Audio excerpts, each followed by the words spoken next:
Okay, so I did not film myself writing at all this week because I was just so unmotivated to write, but I was disciplined. And that's what matters. Even though I didn't want to write, I still wrote. And now that I'm at the end of the week, I am so glad that I somehow had the discipline to sit at my computer and actually write.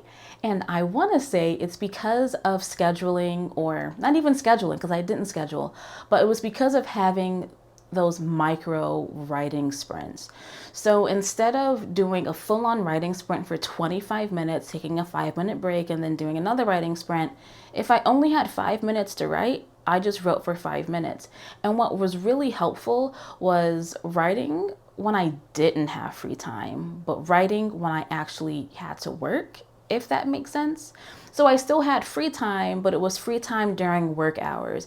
So I don't know if you all are able to write during work, but I work from home. However, I do have to be on Zoom for the full 8 hours of work. I have to work with students, teach sometimes, grade, and just do a lot of stuff on camera. But there are those like few 5 to 10 minutes where someone's not asking for help with something. And I'm like, you know what? I'm going to keep my document open and I'm going to use that time to just jot down some ideas or to write out a scene. And that has been a game changer for me this week. So in my last video, I did talk about I'm going to write from Tuesday to Saturday, and I'm going to write during these times when I have free time. I tried that and that didn't work, but I'm still glad that I made the effort to do that, because sometimes you don't know what's going to work for you until you try it out. But yeah, the schedule of writing when I had free time didn't always work, because during that free time, I ended up being a lot more tired from work than I anticipated. So writing during work has been really helpful, especially because even if I can only get in 100 or even 50 words, I've at least started the scene and I can continue it after work, versus trying to get into the writing headspace after work and looking at a blank document. Because usually I finish my chapter by the end of the day anyways, so the next day is starting a new chapter, so it's like a blank page. So if you have the ability to write during work, then even if it's just for a minute, I recommend it.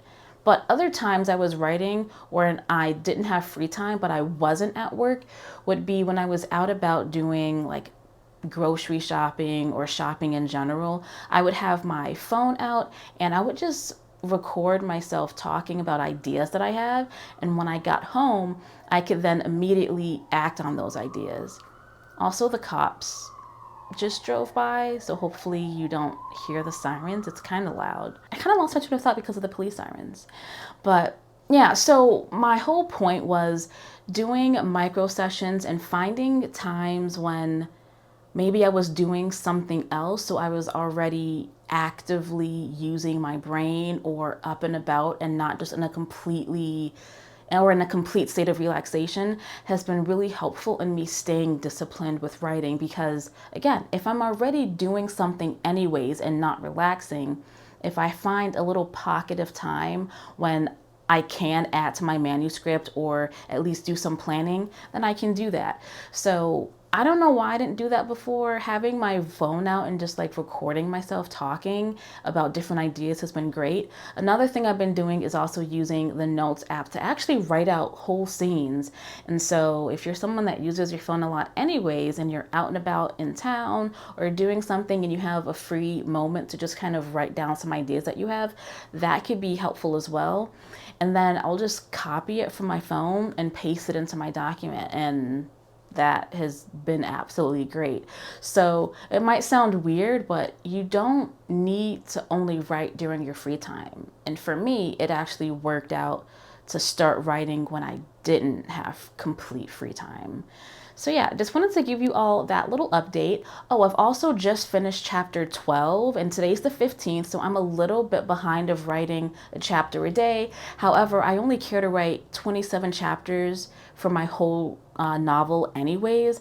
So as long as I'm no more than 3 chapters behind for the day, then I'm still on pace, because we've got 30 days this month. So my goal is to write 1 chapter a day, but I might try to do 2 chapters a couple days next week, just to maybe get a little bit ahead so that I can be sure that I write the whole novel by the end of the month. But a little update on how the writing is going. Specifically, I am getting to a really exciting point in the novel, and I might actually skip the next few chapters and go straight to the midpoint because I have this idea in my head and I'm starting to get really excited and get that motivation along with the discipline back. And so I want to put that excitement into the chapter sooner than later before I kind of either forget some of my detailed ideas or before I lose that motivation altogether. But yeah, even if I do lose the motivation, the discipline right now is actually there. So even though I haven't been wanting to write, I've still been writing. So, discipline over motivation any day. If I get it done, I get it done no matter how I feel about it. Although obviously feeling motivated just feels really good. But yeah, that was my little update. Let me know in the comments how it's going for you with your draft. Are you on track? Are you not on track? What are your plans for next week? I'd love to know down below.